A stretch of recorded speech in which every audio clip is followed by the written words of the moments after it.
Hello everyone. Now, when Exodus 16 says God will rain down bread from heaven, it's more than just food to fill empty stomachs. Scripture often uses bread as a picture of God's provision on a deeper level.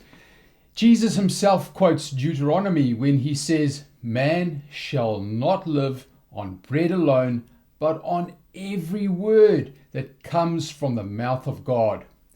So, in one sense, manna reflects the written word, which is daily nourishment from God's mouth that is meant to sustain his people step by step. You see, Israel couldn't stockpile the manna, just like we can't live off yesterday's quiet time.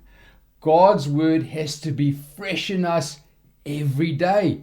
But then in John 6, Jesus takes the same picture further. He says, "I am the bread of life. Whoever comes to me will never go hungry."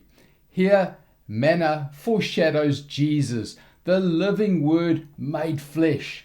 Just as Israel survived in the desert only by eating what God had sent, we have eternal life only by feeding on Christ himself. So manna ends up being a double symbol. It points us to the Bible as our daily sustenance, and it points us to Jesus as the ultimate bread of life, who gives life forever. The written word keeps us, and the incarnate word saves us.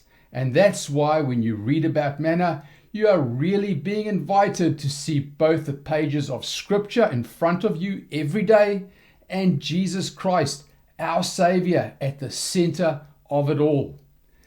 Thanks for watching, and please subscribe to help me spread the truth of Jesus Christ.